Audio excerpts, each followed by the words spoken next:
இந்த கதை பிரணவ் மற்றும் பூஜாவின் உணர்ச்சி பயணத்தை விவரிக்கிறது. அவர்களின் காதல் மலர்ந்தது, தடைகளை தாண்டியது. ஆனால் அவர்கள் எதிர்பார்த்தது போல் இல்லை. அவர்களின் விதி வேறு எதையோ திட்டமிட்டிருந்தது. சென்னை நகரின் பரபரப்பான சாலைகள், மக்கள் கூட்டம், வாகன இரைச்சல் என அனைத்தும் நிறைந்த ஒரு மாலை பொழுதில் பிரணவ் தனது புதிய ப்ராஜெக்ட் வேலைகளுக்காக அண்ணா சாலையில் உள்ள ஒரு காபி ஷாப்பில் அமர்ந்திருந்தான். அவனின் கண்களில் ஆர்வம், லேப்டாப்பில் கவனம் என அவன் ஆழ்ந்திருந்த வேளையில் அருகில் ஒரு மெல்லிய இனிமையான குரல் கேட்டது.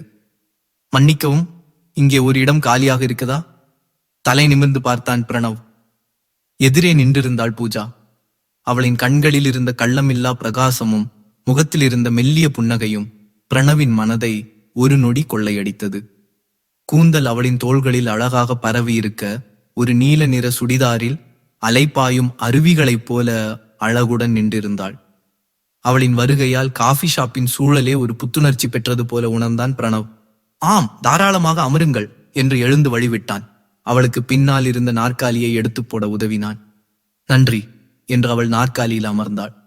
நான் பூஜா என்று அறிமுகப்படுத்திக் கொண்டாள். நான் சென்னைக்கு அட்மிஷனுக்காக ஒரு கல்லூரியை தேடி வந்திருக்கிறேன். நான் பிரணவ், ஒரு கட்டிடக்கலை நிபுணன் என்று புன்னகையுடன் கூறினான். அவர்கள் பேச ஆரம்பித்தனர். 1 மணி நேரத்தில் வெறும் அறிமுகம் நட்பாக மாறியது. 2 மணி நேரத்தில் இருவரின் விருப்பங்கள், கனவுகள், எதிர்பார்ப்புகள் என பலவும் ஒன்றிப்போனது. புத்தகங்கள், இசை, எதிர்கால கனவுகள் என அனைத்தும் அவர்களின் உரையாடலில் நிறைந்து வழிந்தன.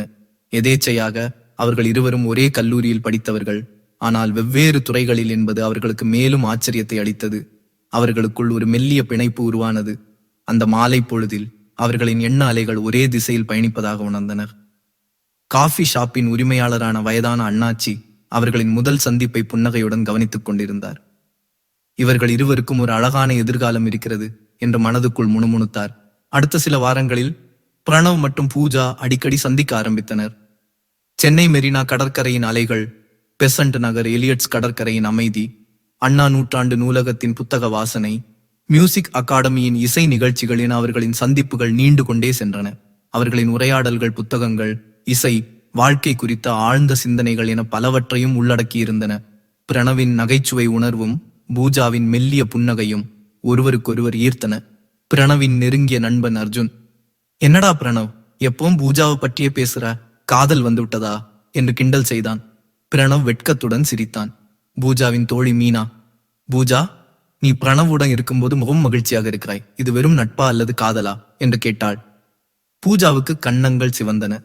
ஒரு மாலை சாய்ந்த சூரிய ஒளியில் அடையாறு பூங்காவில் அமர்ந்திருந்தனர். பறவைகளின் கீச்சொலிகள், மலர்களின் வாசம் என சூழல் மிகவும் ரம்மியமாக இருந்தது. பிரணவ் தயங்கி தயங்கி, பூஜா, உன்னுடைய நட்பு எனக்கு மிகவும் பிடித்துள்ளது. ஆனால் அதை தாண்டி என் மனதில் வேறு ஏதோ இருக்கிறது. உன்னுடன் என் வாழ்க்கை முழுவதும் வாழ விரும்புகிறேன் என்றான். பூஜாவின் கன்னங்கள் சிவந்தன. அவள் தலை குனிந்தாள். ஆனால் அவளுடைய மௌனம் ஒருவித சம்மதத்தை வெளிப்படுத்தியது. அவள் மெல்ல தலை நிமிர்ந்து பிரணவின் கண்களை பார்த்து, எனக்கும் அப்படித்தான் பிரணவ், நீதான் என் உலகம் என்று சொல்ல, அவர்கள் ஒருவருக்கொருவர் தங்களின் கரங்களை மட்டுமல்ல, இத்தனை நாட்களாக மனதுக்குள் மறைத்து வைத்திருந்த காதலையும் தழுவிக்கொண்டனர். அந்த நொடியில் சென்னை நகரம் அவர்களின் காதலுக்கு சாட்சியாக மாறியது. அர்ஜுனும் மீனாவும் அவர்களின் காதலை கொண்டாடினர். இது ஒரு அழகான ஆரம்பம் என்று வாழ்த்தினர். காதல் வளர்ந்தது. அவர்களின் உலகம் ஒருவரையொருவர் சுற்றி சுழன்றது. ஆனால் ஒவ்வொரு காதலுக்கும் ஒரு சவால் உண்டு அல்லவா?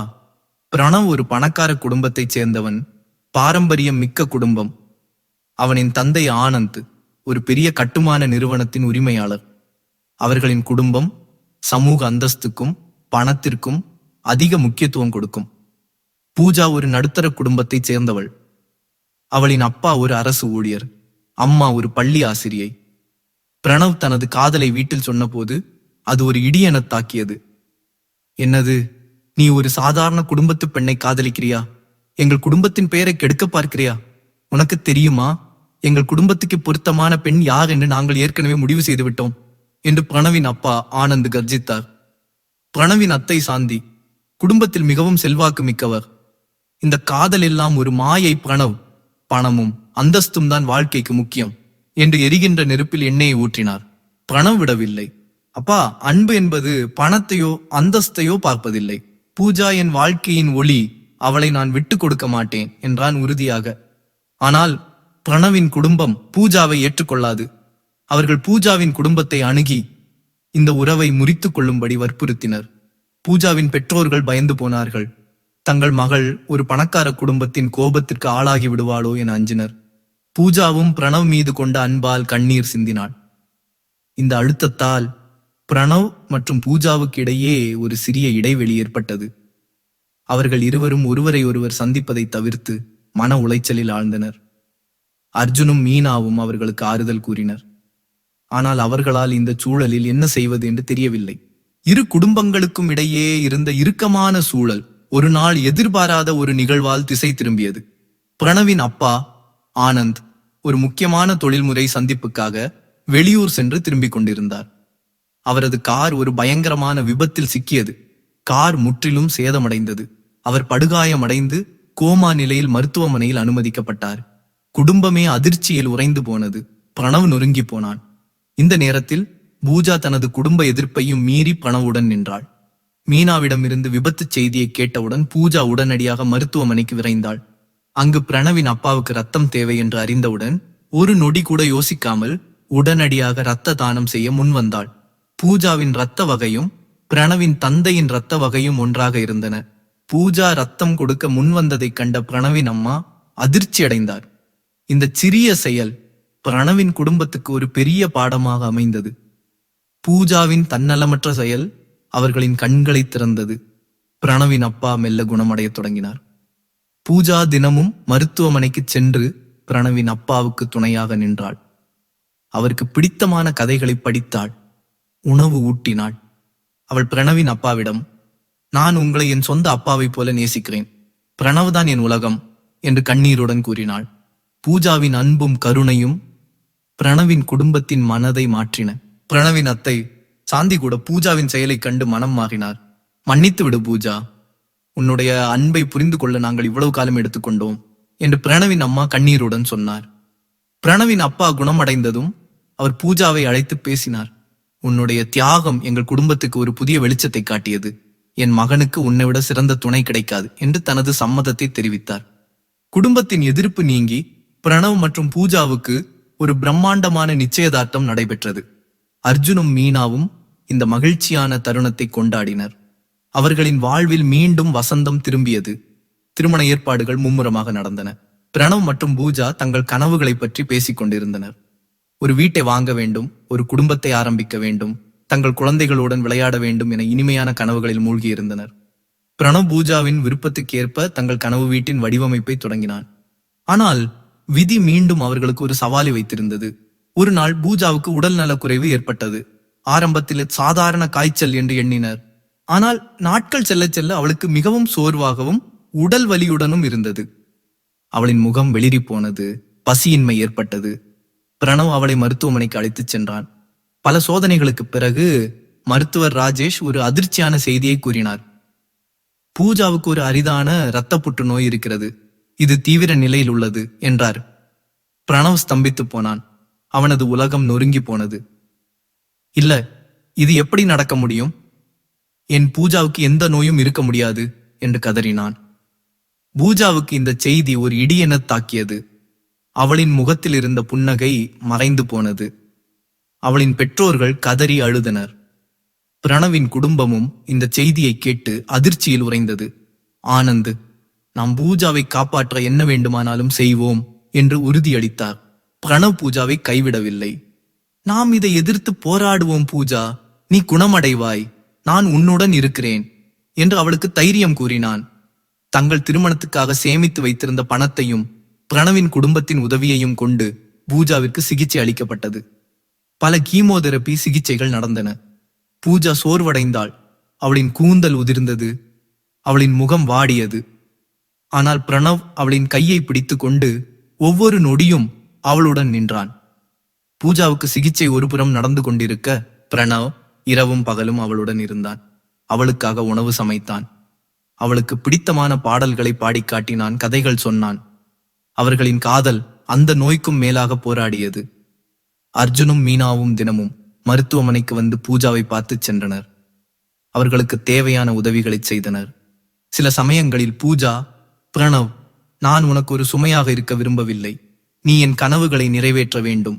என்னை மறந்துவிட்டு ஒரு புதிய வாழ்க்கையை தொடங்கு என்று கண்ணீருடன் கூறினாள். நீதான் என் கனவு பூஜா.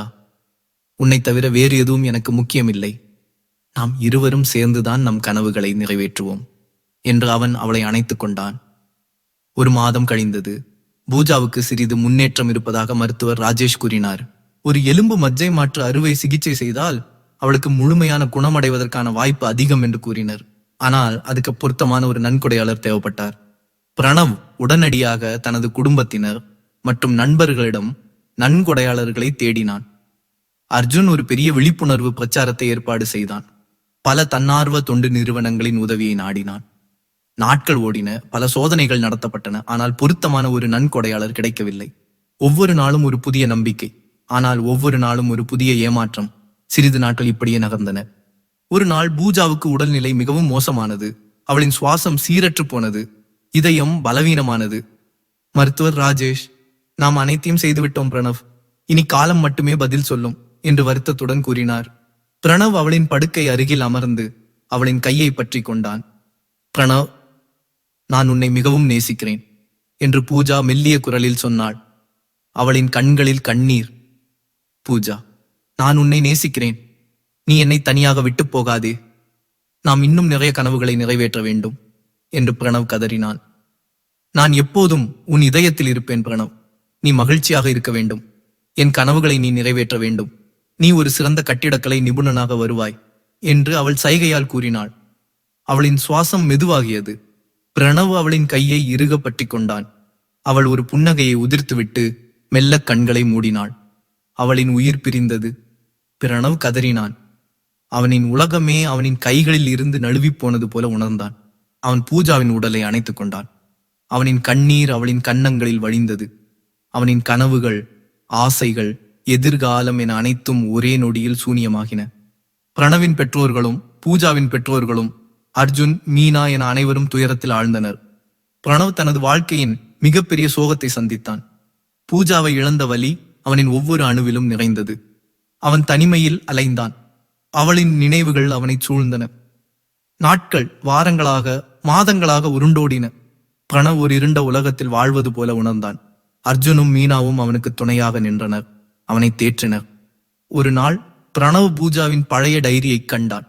அதில் புற்றுநோயால் பாதிக்கப்பட்ட குழந்தைகளுக்கு உதவ வேண்டும் என்ற அவளின் கனவு எழுதப்பட்டிருந்தது. அந்த டைரியை படித்தவுடன் பிரணவுக்கு ஒரு புதிய அர்த்தம் கிடைத்தது. அவன் பூஜாவின் நினைவாக ஒரு அறக்கட்டளையை ஆரம்பித்தான். பூஜா நினைவு அறக்கட்டளை என்ற பெயரில் புற்றுநோயால் பாதிக்கப்பட்டவர்களுக்கு மருத்துவ உதவி, கல்வி மற்றும் ஆதரவை வழங்கும் நோக்கில் அந்த அறக்கட்டளை செயல்பட்டது. பிரணவ் ஒரு கட்டிடக்கலை நிபுணனாக தனது வேலையை தொடர்ந்தான். ஆனால் அவனின் ஒவ்வொரு படைப்பிலும் பூஜாவின் நினைவுகள் நிறைந்திருந்தன. அவன் ஒரு புதிய கட்டிடம் வடிவமைத்தால் அதில் பூஜாவின் விருப்பமான நீல நிற தொடுதலை சேர்த்தான். ஒரு பூங்கா அமைத்தால் அதில் அவளுக்கு பிடித்தமான மலர் செடிகளை நடச் செய்தான். அவன் வடிவமைத்த மருத்துவமனைகள் புற்றுநோயால் பாதிக்கப்பட்டவர்களுக்கு சிறந்த சிகிச்சையை வழங்கின. வாழ்க்கை தொடர்ந்தது. ஆனால் பிரணவின் இதயம் எப்போதும் பூஜாவின் நினைவுகளிலேயே இருந்தது. அவளின் புன்னகை, அவளின் குரல், அவளின் அன்பு அனைத்தும் அவனின் மனதில் ஒரு அழியாத முத்திரையை பதித்திருந்தன. பிரணவ் ஒருபோதும் பூஜாவை மறக்கவில்லை. அவனின் கண்ணீருக்குள் அவளின் காதல் ஒரு தீபமாக எரிந்து அவனுக்கு புதிய அர்த்தத்தை வழங்கியது. அவன் பூஜாவின் கனவுகளை தனது வாழ்க்கையின் லட்சியமாக மாற்றிக்கொண்டான். பூஜாவும் பிரணவும் சென்னையில் சேர்ந்து சுற்றித் திரிந்த இடங்களுக்கெல்லாம் இப்போது பிரணவ் மட்டும் தனியாக செல்கிறான். அவர்கள் ஒன்றாக அமர்ந்து வாழ்க்கை கனவுகளை வளர்த்த கடற்கரை இப்பொழுது அவனுக்கு வெறுமையாக காட்சியளிக்கிறது. நூலகத்துக்கு சென்று புத்தகங்களை புரட்டுகிறான். ஆனால் பூஜாவின் நினைவுகள் பிரணவை புரட்டி எடுக்கின்றன. மியூசிக் அகாடமியின் இசை நிகழ்ச்சிகளுக்கும் தனியாகவே செல்கிறான். ஆனால் இப்பொழுது பூஜாவின் முணுமுணுப்பு சத்தம் மட்டுமே அவன் காதுகளில் இசையாக கேட்டுக்கொண்டிருக்கின்றன. நமக்குதான் பூஜா இறந்து விட்டாள். ஆனால் பிரணவை பொறுத்தவரை பூஜா இறந்து விடவில்லை. பிரணவின் இதயத்தில் இன்னமும் வாழ்ந்து கொண்டுதான் இருக்கிறாள். இந்த உலகில் உண்மையான காதல் என்றுமே அழிவதில்லை.